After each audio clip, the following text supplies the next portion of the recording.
Back-to-back world champion, millions in prize money, hailed as the next Phil Taylor, Adrian Lewis had a £10 million career laid out before him. But as darts celebrated his victories with endless drinks, something darker was brewing. Today, he is out to the top 64, battling alcoholism in public, now identified as an alcoholic, his marriage destroyed, his legacy vanishing. How did a sporting prodigy throw everything away for booze? And did darts culture enable his self-destruction? To understand this fall, you have to know where Adrian Lewis began. At 16, Adrian Lewis left behind a typical teenager's life in Stoke-on-Trent and moved into Phil Taylor's home.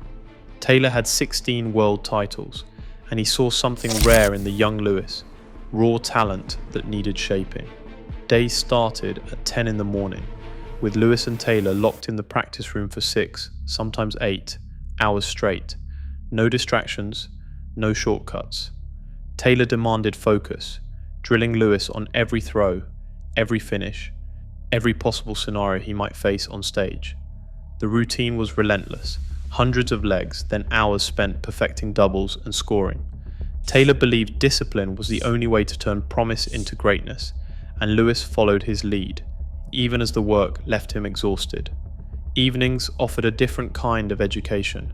After practice, the two would head to local pubs. There, Lewis saw how darts lived and breathed in smoky rooms thick with laughter, pints, and stories. Early on, he won local tournaments, his name beginning to circulate among those who understood the game's demands. But inside Taylor's household, the message was always the same. Talent meant nothing without sacrifice. Every day, Lewis absorbed the habits and standards of a champion, laying the foundation for the career that everyone around him expected would be extraordinary. Adrian Lewis burst onto the main stage just as darts was reaching new heights on television.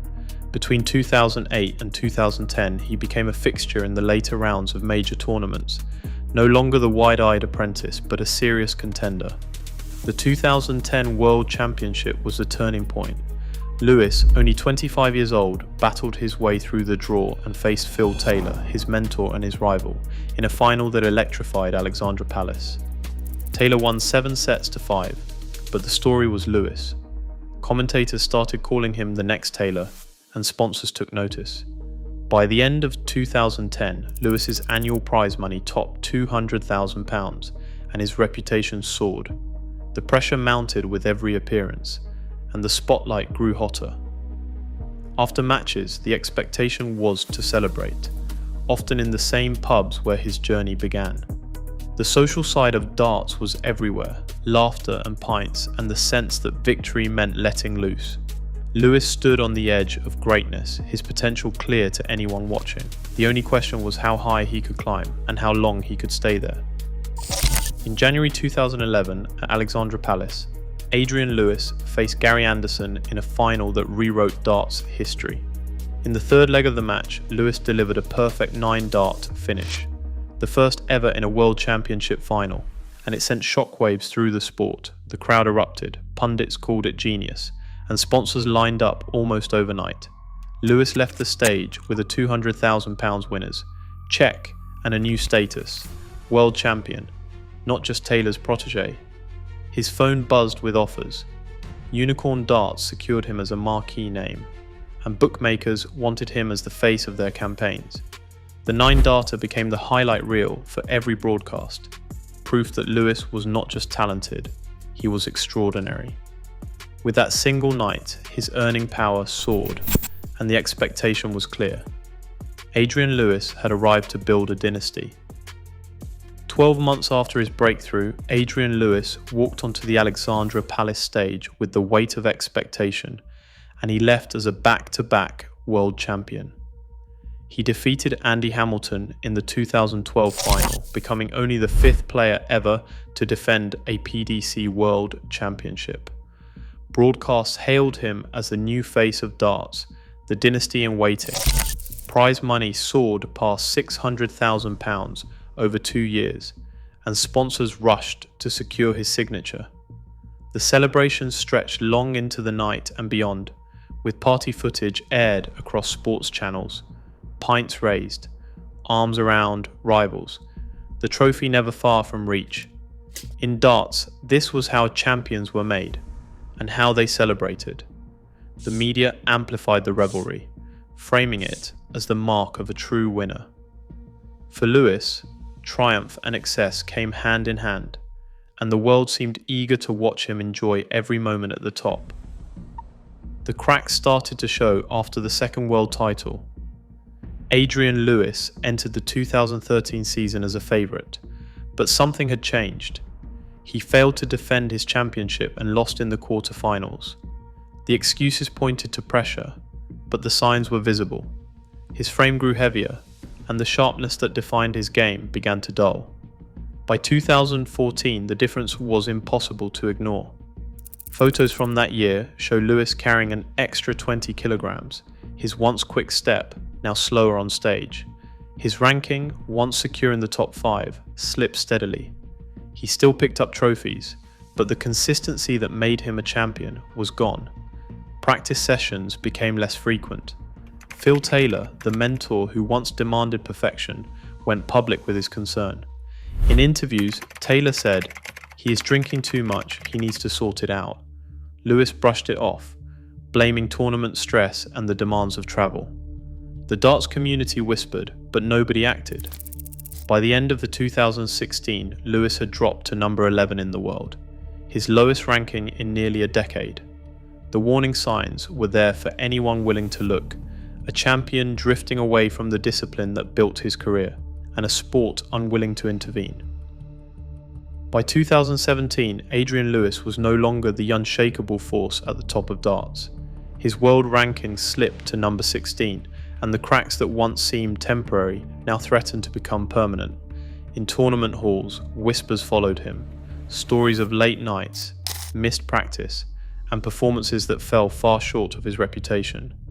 Early exits became common, with Lewis sometimes losing to players barely known outside their local leagues. Each defeat chipped away at his confidence and marketability. The personal costs mounted quickly. In 2019, his marriage collapsed under the strain.